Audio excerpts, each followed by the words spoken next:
This is my story, guys. This is how I went from a young guy that had $45,000 in debt to someone with a six-figure net worth in the span of about 3 years.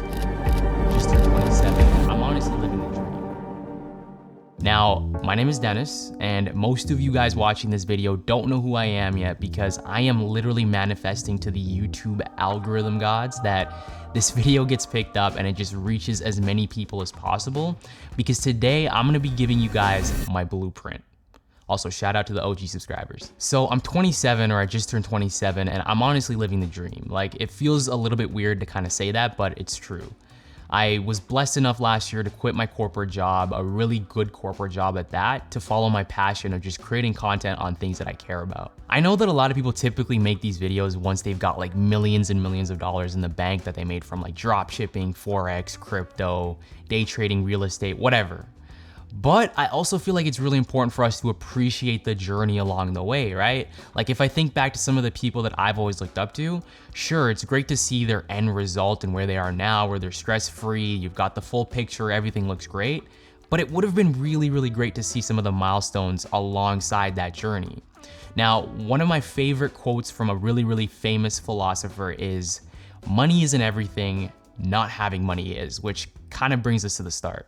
So keep in mind, guys, I was born in Kenya. I moved here when I was 6, and my family literally had nothing. Like, when I think about the come up story, it's definitely something that's real for me and the fam. But basically what happened is me, my mom, and my sister moved to Toronto in 2001 to join my dad, who had already been here for about like a year or something. Now, when I think about those earlier jobs that my parents had, they were all in factories. So my dad started off in the factory, eventually he worked his way up to truck driving. My mom, similar story, started off in the factories, had some odd jobs here and there, eventually became a personal support worker, which really, really sucked because her clients they were awful. Like, they had a lot of hatred towards her, it really sucked. And then eventually what she did is she actually got the chance to go to nursing school to get her nursing degree, at which point she was also working at Walmart and the grocery store while also raising me and my siblings. Now today, I would say I live in a really nice apartment with my girlfriend, Steph. We make money content on this YouTube channel. We're the ones that manage and control our schedules. Like, no one else does that for us. We're the ones where if we wanted to pick things up and just like move to somewhere else or just go see the world, number one, we have enough money in the bank to do that. And number two, once again, we're the ones that are in control of our time, so we can take that time away if we wanted to, theoretically.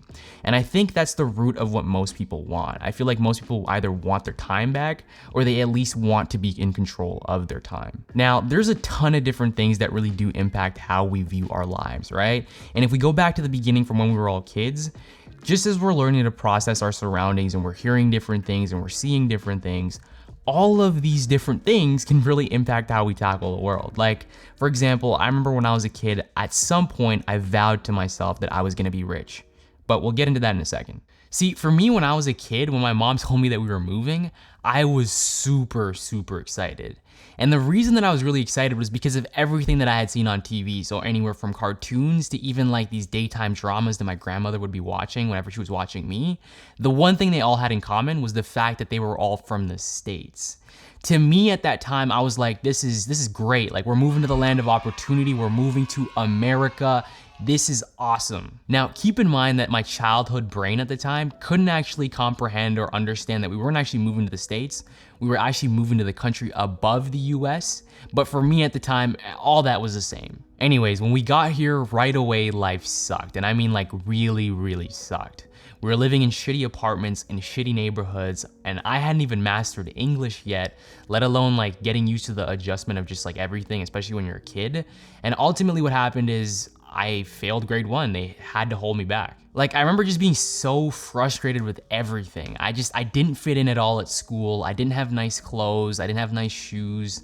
And keep in mind, this was before my family could even afford to shop at Walmart and Zellers.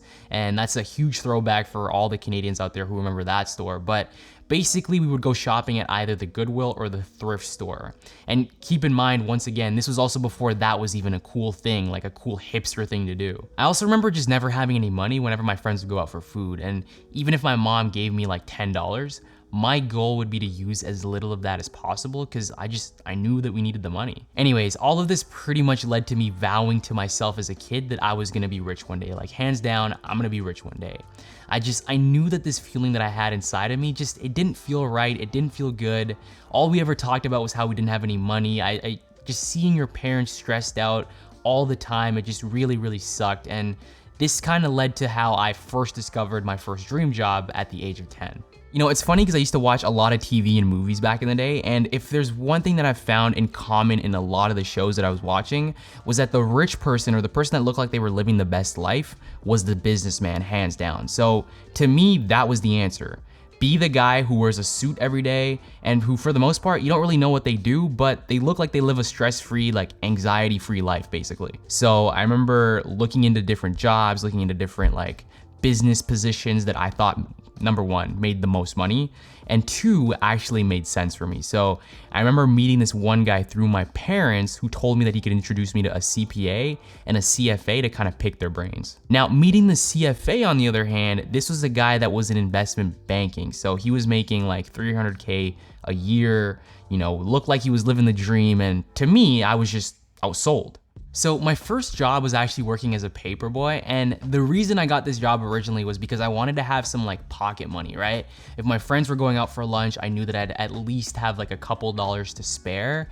And I think at the time I was making something like $65 a month, which looking back now, like that is laughable. Like that's crazy to me that that's what they would pay a child who is essentially doing a lot of work and putting in a lot of hours to prep the newspapers and then actually go out and deliver them. My second job, on the other hand, came when I finally hit like age 14, 15 or somewhere around there. And this is when I was finally able to get my big boy job at McDonald's. So I was making, I think, the student rate of about like $9 an hour or like $8.75. This is like back in the day. So not making a lot of money, but I was super, super pumped when I got that first paycheck. I believe my first paycheck was like for $200 and I was like blown away. I was just so excited. Like I knew that I was gonna put away the majority of the money, but at this point I could also like upgrade my wardrobe. I could finally get some like slim fit jeans, you know? No more wearing that straight cut.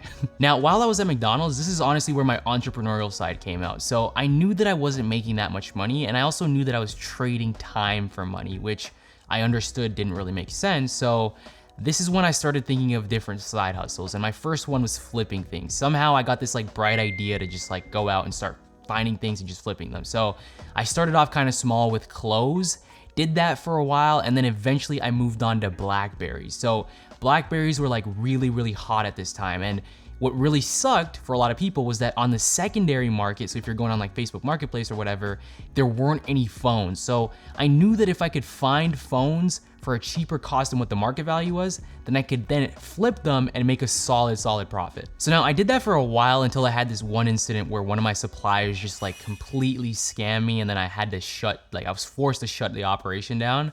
But then I moved on to flipping hats with one of my friends. So you guys are gonna love this. So me and my friend, he was online, he found this like really cool website where you could buy vintage clothing for like wholesale pricing. And what he did is he talked to his mom, she gave him her credit card. We were able to buy like hundreds and hundreds of snapbacks, which were really, really popular at the time. And basically once we got them, we just worked on selling them. So we did that for a while. It was really, really profitable, like really, really great at the time. People were just loving them. But then another incident happened where he got robbed when he was selling like the last remaining set of our inventory. So once that was gone, we kind of were forced to shut things down. And at that point, it kind of just made sense to move on. It didn't really make sense to risk another incident. Now, before we get to like the really exciting parts, like me discovering YouTube, real estate, making $20,000 in a month, which we did a video on, I kind of went through this period of time in my life where I went into like hibernation mode, where I took a step back from everything entrepreneurial that I was doing. And instead, I focused on my original plan, which was how I was basically gonna become this businessman who worked in finance. Now, this is also a period of time where basically the world's telling you that you have to make these like big life decisions at age 17, even though the options that are presented to you are limited to like your peer group, your parents, your teachers, basically people who haven't are from a generation where they haven't even accepted technology, let alone like other avenues of success. At this point, I've got like $4,000 to $6,000 to my name, but I was planning on using that for school, so it was gonna disappear within the span of like a couple months anyways. So I decided to go to university, and while I was at university, I went through a number of different experiences. So on the one side, I had this family emergency that I saw drain my family of literally everything. So we're talking money, time, energy, emotions, everything. And then on the other side, I started to ask different questions that I didn't see a lot of people at school asking themselves, right? Like, for example, what did I want my life to look like after I graduated with all this debt? Now, this was also around the same time that I met one of my really, really good friends from university. And together we both discovered this like other side to YouTube. So we were both like really, really huge Casey Neistat fans. And during that time was around like, it was like the heyday of Casey Neistat vlogs. So what he was basically doing was he was building a business by day, but kind of taking us alongside his journey throughout his like daily vlogs and all of his videos. So I was super pumped, and I knew instantly after discovering this guy and all these videos that I wanted to do this, and so I did. I literally, I think that day went out, bought a camera. This was 2016, so I bought my first camera and I started creating content. I started creating these cinematic videos. I started creating these daily vlogs of just my life at the time.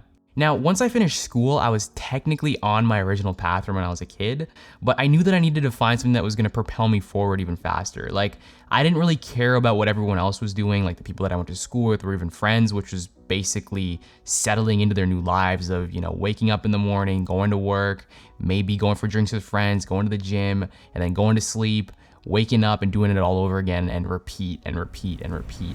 I wasn't too concerned about that. I was more so convinced that I needed to channel my like inner youthful energy into something that I was, one, passionate about, and two, something that I knew that other people could also relate to. So during this time, I'm like aggressively paying off my student loan debt, and me and Steph are also going through a lot of firsts in our lives, like investing for the first time, moving into an apartment for the first time, negotiating our salaries for the first time.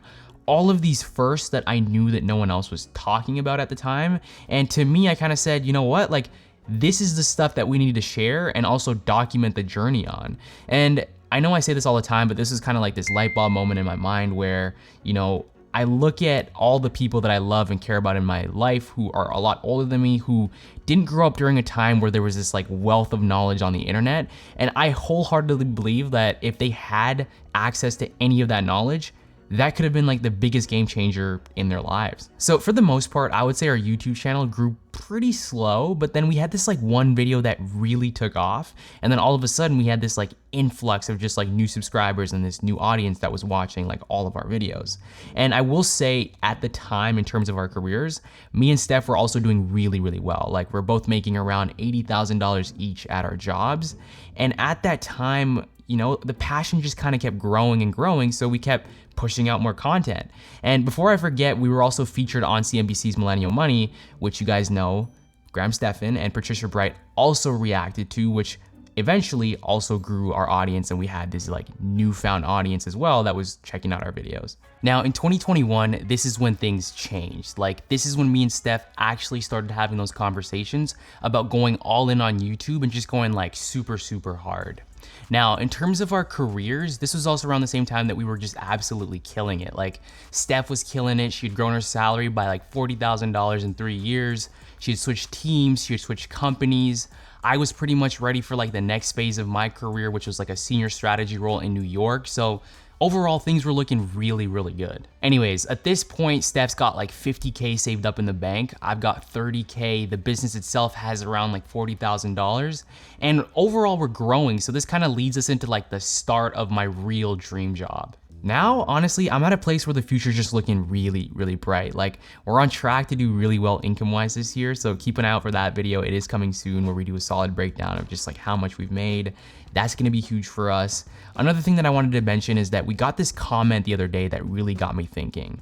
And I just wanna reiterate to everyone out there who, watches our videos, you do not need to start a YouTube channel, drop ship, trade Forex, crypto, whatever else is out there in order to have the freedom to do what you want with your time. That's that's just not a reality, right? Like, you don't need to do all those things. And in fact, our goal on this channel is to show you both sides, right? So there's the side of like the career path that we were on before, where we were going to reach financial freedom just based on that path alone.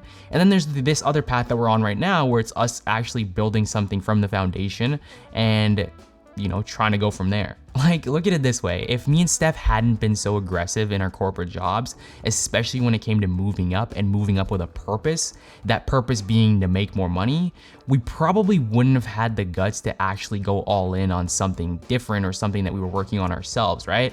Another really great example is also one of our Toronto YouTube friends, Steve Antonioni, right? If you've watched some of his videos, you would know that he saved up $100,000 before making the leap into doing YouTube full time in order to actually give himself options and give himself that leeway to actually go all in. We've obviously still got a long way to go, but we're looking forward to more and more updates, more learning, more education, just more everything. I think if the little boy who came all the way from Kenya, literally not knowing anything about anything, going through all those transitional periods where you're just down, you know, you're like just those rough times, I think if that kid could look at me today, he would be super, super proud. You know, as the channel continues to grow, I really want this to be a place or a space where we can all just connect on similar vibes, because personally, like, I know that I've been in a place where I thought I couldn't do something, whether it be, you know, building wealth, starting to invest, paying off my debt. Like, these are all things that I've tackled or had to deal with thus far, right? So I think if I could connect with at least, you know, one or a few people who right now think they can't get started because of, you know, whatever, whether it be them not having enough money, not coming from a background with it where their parents have money, you know, whatever that may be. If I could connect with at least those people, like, that would be amazing. Now, for those of you guys that have been tapped in for a while, you guys already know that this was meant to be like a more like relaxed, chill vibes type of video, right? Where hopefully I was just kind of like talking and, you know, giving you guys like my background and all that. So hopefully everything that I wanted to put out actually came through. And as usual, guys, if you haven't already liked the video, make sure you like it down below. Make sure you subscribe and make sure, you know, you check out any of our previous videos next door. We will be back. You know the vibes. Let's go.